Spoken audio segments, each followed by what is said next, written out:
สวัสดีครับตอนนี้เราก็มาอยู่ที่ฟาร์มสตรอเบอรี่ญี่ปุ่นของบอยฟาร์มอยู่ที่เชียงใหม่นะครับเราสามารถมาทานบุฟเฟ่แล้วก็ขึ้นมาเที่ยวชมได้ของเรามีที่เดียวในไทยนะครับสามารถที่จะเด็ดทานได้เลยครับเพราะว่าเราปลอดสารไม่ได้มีสารพิษสามารถทานได้เลยครับจุดเด่นของเขาจะมีกลิ่นหอมแล้วก็หวานอมเปรี้ยวนิดหน่อยจะอร่อยมากครับขอบคุณครับ。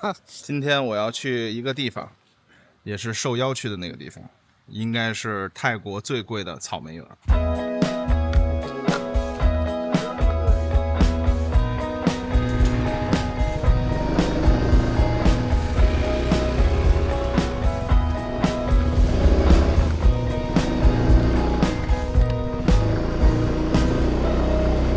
这台车呢，这个发动机故障灯一直在亮着啊，这个发动机故障灯，我也不知道是为什么，但是正常行驶呢没有什么问题，包括启停都没有什么问题。这台雅马哈的车呢，我也是第一次骑，然后它有一个全液晶的仪表。我仔细想了一下啊，这好像是我用这个大疆 Action 5 Pro 第一次正式的拍这种摩托车骑行的视频，之前全是 GoPro 12。然后 GoPro 12不是出了吗？现在就是用这台设备。哎呀，这个车并线，哎呀，这车并线，所以就是以后再聊聊怎么能安全的骑摩托车吧。因为它，你看，其实人家并线，也不是说不看的事儿，是看你太慢了，我觉着，然后他不想等你。就是大多数人骑摩托车都有一个问题，就是太慢。我也不知道收音能不能收清楚啊。我现在使用的这个是 DJI Mic 2啊。然后再骑行，现在的时速大概是66公里每小时。然后这台雅马哈呢是一个全液晶仪表，这仪表上面呢中间是一个 logo， 然后最左边呢是一个灯光提示，我切换远光的时候它就会亮啊。你看灯光提示，灯肯定都是长明灯。然后第二个你看常亮的，现在这个是发动机故障灯，这个车可能有一些问题，或者是氧传感器的什么脏了或者怎么样的，反正故障灯常亮。但是正常使用现在没有什么影响，也感觉不到有任何的异常，所以今天就先骑着。哟，大哥太快了。然后在边上呢是转向灯，你看，转向灯的提示，最右边有一个启停开关的，提示，就是打开之后等红绿灯的时候，这个车会自己灭车，然后再给油门的时候可以拧动油门，车就可以自己走了。在你经济行驶的时候，你看这儿有一个 ECU， 啊，它就会提示你现在是一个经济油耗。在这个 ECU 下边呢，就是实际的里程公里每小时，但是应该可以切啊。然后下边有一个表，这个表可以切几项功能。你看现在是总里程，然后有小表、时间。这个是电压，它有一个电压提示，因为这个车有混动版本，但是我现在骑的这台车不是混动版本，就是普通的这125cc 的版本。然后最下边是油量显示。好了，这仪表方面就给大家介绍这么多吧先。然后我想试一下这个车，试这个车的速度。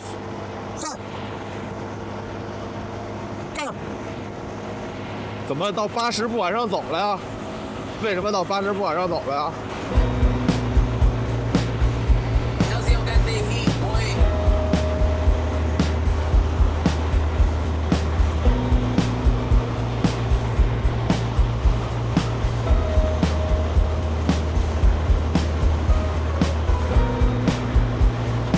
我们试一下极速啊！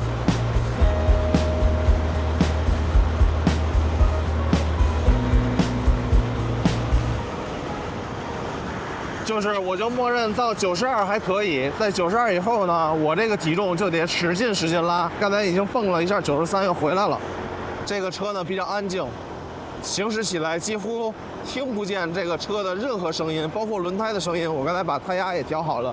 轮胎的声音也听不见，所以我只能听见风声，呼呼呼的风声。所以我不知道你们到时候看这个视频的时候，是不是能听到，也能听到风声，还是只能听到我的说话声音？这个我不太清楚，因为麦克风我没有打开降噪，我就是使用的正常的模式。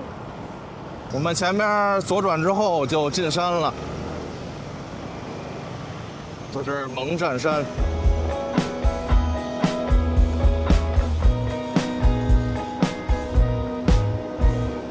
在这边就是梅林老虎园，在我的右手边。进去，从这边进去就是梅林老虎园，还有一个大象营。然后在这边有很多像这种绵羊牧场，还有很多骑越野摩托车的射击场啊。你看前面是333射击场，这个是333射击场。这边的娱乐项目非常多。然后在周末，这个山呢，有点像北京的那个北京周边的山吧，什么红鳟鱼一条沟啊什么那种，就是哎呦这小狗，嘿，躺那睡的。反正就是像那些山里边有很多活动，然后就有很多的当地人，也有游客，但是大多数可能都是当地人，至少是在当地生活的人，然后来这边，比如采摘呀、农家乐呀，然后射击呀，有很多啊。皇后植物园也在这个方向。那这边是卡丁车、ATV， 越野摩托车。小朋友的也有。其实我不是特别想今天来，因为今天是周日，所以人比较多。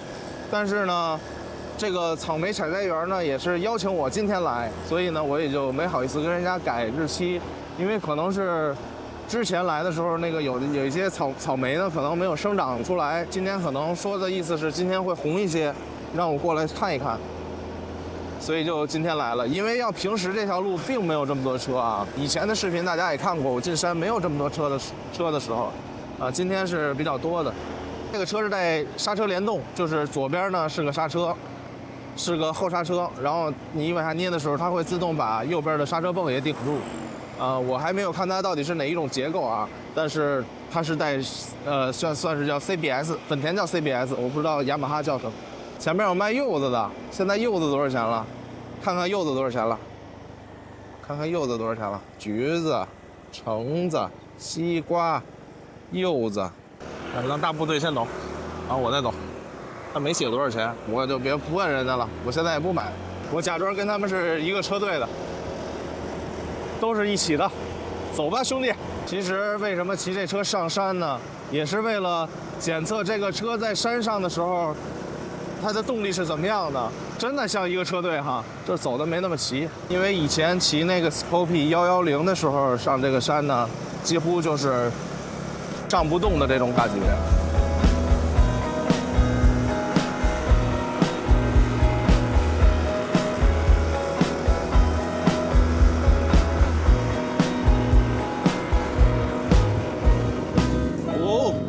滑翔大哥，这皮卡是为了想让我们吗？让我们过吗？但是我这车加速它没有那么好啊，它过不去啊，没有那么给劲儿，它过不去啊。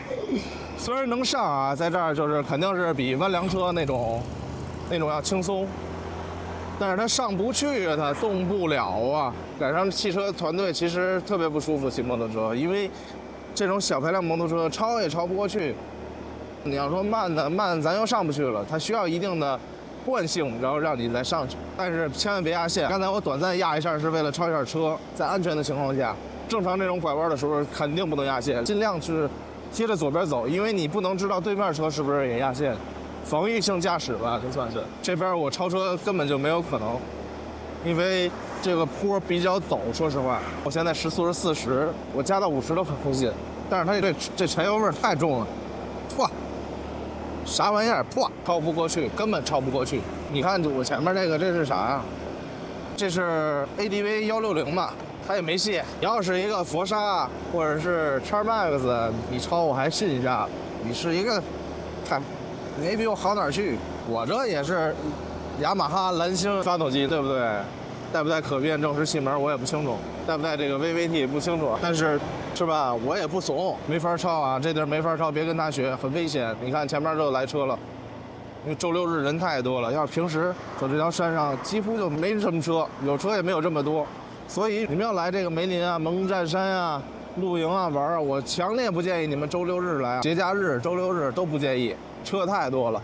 你看那个 ADV 160也得是见这种平地的时候再超的，我是不是特别想超的？我是想找个地儿停下来吃口东西。到这个大木巷了，这点是一个大象园，这里边有很多象。现在可以驰骋一下，试试这台摩托车了。然后我左边呢都是这种，之前视频里也有过，在这个竹筏上，在河边坐着，可以吃饭这种。我还说可以驰骋一下。在清迈，其实就是大家把公路共享出来，他们骑自行车呢，我们骑摩托车呢，他们开车呢，甚至有人，就是滑板也好，如果你能滑上来啊，但是滑板太危险了，不好控制。就是说，大家来共享这条公路，不影响他人的情况下，你是可以使用这条公路的。现在油门到底了啊，油门到，哎呦，大哈雷，又是大哈雷。这是皇后植物园，因为就是他们这种很多车在山上比较慢，但实际上慢速的是上山非常费劲的。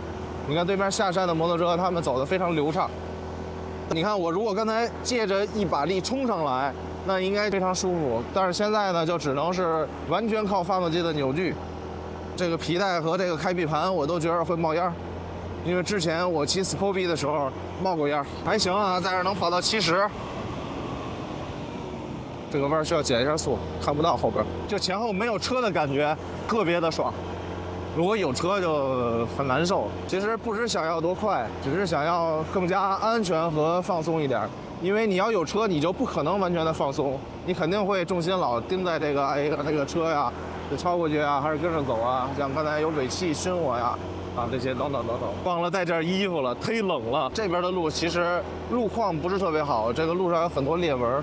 但是实际上，因为这个踏板车的轮胎什么规格我没注意看，但是肯定是这种宽的摩托车的轮胎，这就比弯梁车那种细轮胎走这种山路的时候，至少是心里那种底气会足一些。上这儿的时候，感觉这个车在46左右，刚才就是45、46较劲了一会儿，现在这儿是就算是转速上来了，才拉上来。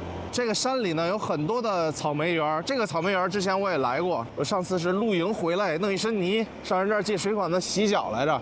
这地儿呢，现在也开了，一会儿停下来给大家说说这边的事儿吧。这边我记着，有的时候这儿是个集市，但是显然今天没有集市，就在这个小空场那儿。啊，你看这车现在又灭了，等于现在它是就是你一停，它这个灯会闪，然后它就熄火了。然后当我再次拧动油门的时候啊，就着车了。然后我觉得其实，在山里哈，骑车就是40多是最舒服的一个速度。为什么说这个骑40多比较舒服呢？因为这个山上比较凉。这个地儿其实我有印象了，因为我露营应该是也就是在这个里边，真的是在这里边。这边这个小道就都更舒服了，但是这边呢就有一个什么问题呢？非常不建议新手来。这为什么还掉水啊？哦，浇水嘛，哟呵！非常不建议新手来，就尤其是骑了几个月，觉得自己骑明白了，实际上骑不明白的这种新手，就容易出现危险。为什么？因为第一是道窄，你看，然后他们还净浇水，地上还有可能有湿滑。本来山里边这种水汽雾气就比较大，还有一个呢，就是它拐弯拐得非常急，坡度又非常大，你可能就控制不好。这个坡就是我一松刹车，哎呦，就能特别快的往后溜。你看，一松刹车就能特别快的往后溜，所以你看我现在松刹车，它能特别快的往后溜，所以坡度还是比较大的啊。这边坡度比较大的，因为有时候视频可能显现不出来这么大的坡度啊，只是告诉大家这儿到底有多陡。但是还没有到最陡的地方。我觉得这小车低扭可以啊，反正说在陡坡上起步啊，然后在这个山路上加速啊，反正带动我这个190斤的胖子，我现在具体多少斤不知道啊，180、90斤吧，是没啥问题啊，没有什么费劲的感觉，是正常的。然后这边的坡就更开始是这种又转然后又上，就这种爬升比较快。转的又急，坡度又大，所以说这个125相对110来说已经好很多了啊，好很多了。这边这都是梯田，你看真的很好看。然后这边有个，这算瀑布吗？它也算瀑布，不能说因为人家水流小它就不算瀑布了，它仍然是个瀑布，不能因为水流小就不给人算瀑布了呀。它怎么走了？我这车带不上去你。没事，我走上去。你走吧，你跑上去。真跑啊！不过带人肯定也上不去，因为我这一个体重就够费劲的了。加油！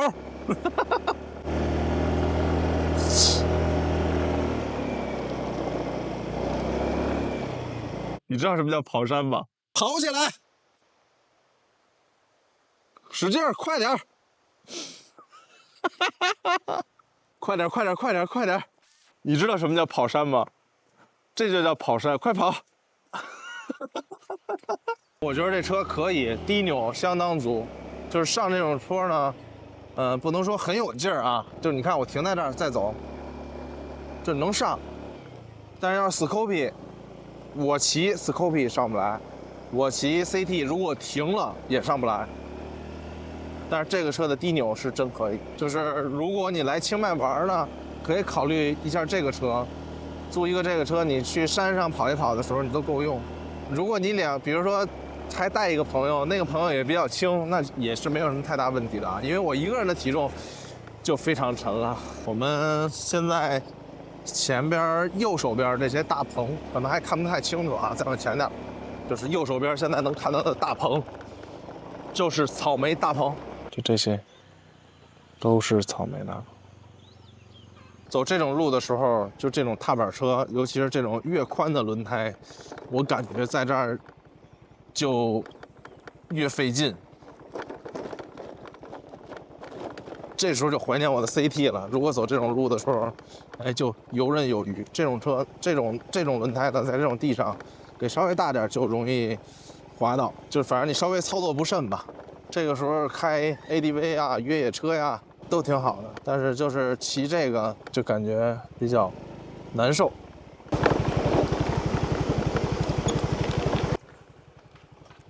萨瓦迪卡，你好，你好啊 ，Hello， 你怕啥？我也没动你 ，Hello。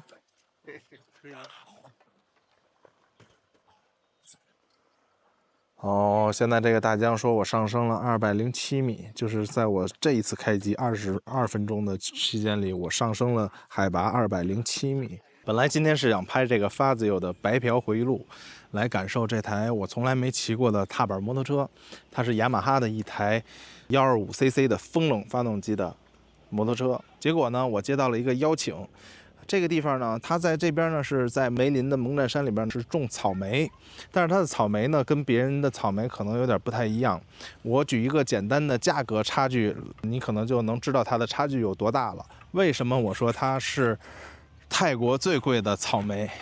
可能在北京也不算便宜了。首先，它这个草莓的品种叫 Akihime， 比如说我拿单价来说，它1公斤的价格要1000泰铢。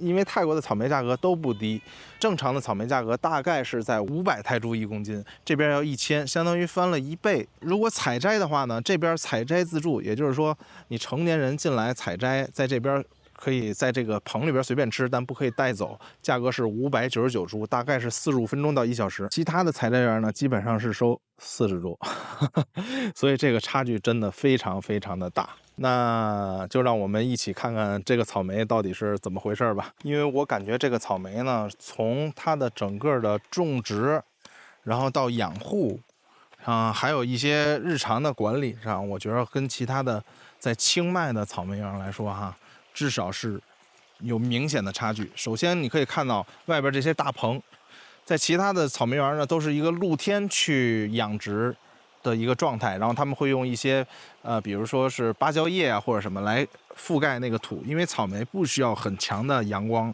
但又需要阳光，所以呢他们就用一般的，通常来说用这种芭蕉叶，然后会把这个草莓边上的土给封住，也就是不让它们受那么大的阳光。但是这边呢就用了大棚，大棚里边有黑幕，我们进去看一下好吧。你看在这边它上边的这种有可能阳光特别强的时候，它就会把它拉出来，避免它晒那么大的阳光，然后也是用这种架子去架起来的。我们可以低下头看一下，它这个架子底下呢，能看到吗？哎，能看到。它这个架子底下呢，实际上是水可以漏出来的。也就是说，其实草莓不需要那么大的水分，但又需要水，不需要那么大的阳光，它又需要阳光。所以在这点上呢，其实草莓的培育还是比较复杂的。这个草莓呢，跟国内的红颜比呢，我觉得比我吃过的红颜草莓要好吃一点。它是比较甜的，带一点点酸，不是纯甜啊。然后它的草莓的那个口感都是比较脆、比较有嚼劲的那种感觉。看了一个特别有意思的事儿啊，首先是这个，看这。就是也是给大家介绍一下草莓的成熟度吧，就跟它准备好了似的。这种白色的呢，就几乎是还不能吃。这种呢，就是快可以吃了，它可以吃，但是它比较酸一点。然后这种成熟度比较好的呢，它就比较甜了。它是一个正常的成熟度了已经。所以我先要尝一尝它。我还是准备洗一下的啊。它在门口这儿呢，有一个可以有水冲一冲。我先尝一个啊。不好意思，吃的过程没来得及拍，吃完了就剩这个了。我找找啊，哎，这边有好的，这个红的，这红的，这个绝对是熟透了的。这还有点不够红，但是可以吃了。走你，不干不净吧，咱们好不好？看那个。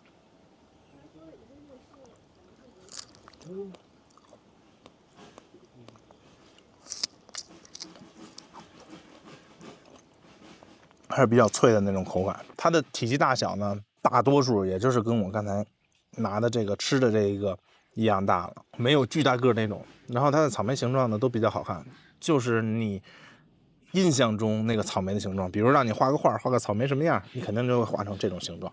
又发现一个，又发现一个，又发现一个，走你！碗表你腿。我们今天要做的就是把这边成熟的草莓全部消灭。这还有，我看了。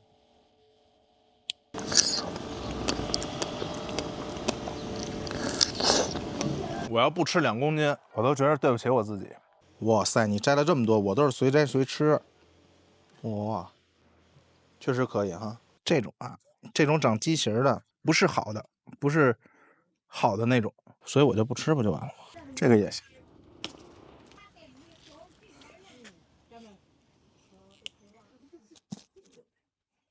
这道好像没什么了，咱换一道。这种没熟的咱就不摘它了。这种红了，咱就搞它。这种长畸形的不摘。这个不够红，不要。这种畸形的我就不要，我只要长得特别好看的那种。因为这儿的农场主告诉我，这种畸形的就是 no good。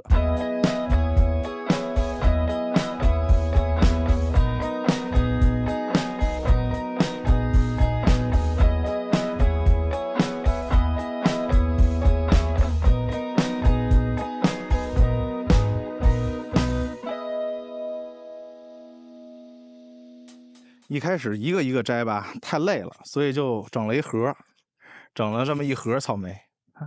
这是他们品牌。按说这种水果啊，应该是就是吃完饭一般消消食吃哈。我因为早上起来没吃早饭，但是我吃完这个，我现在已经吃撑了。吃了多少呢？我算了算，大概哈，我估计我吃了1斤多，可能我自己一个人吃了1斤多，肯定是不到1公斤。但是0.7公斤我觉得是有的。感谢关注我的频道。如果您到这边来采摘草莓，或者是打包回家给老板看我的视频，可以享受10%的优惠。谢谢大家。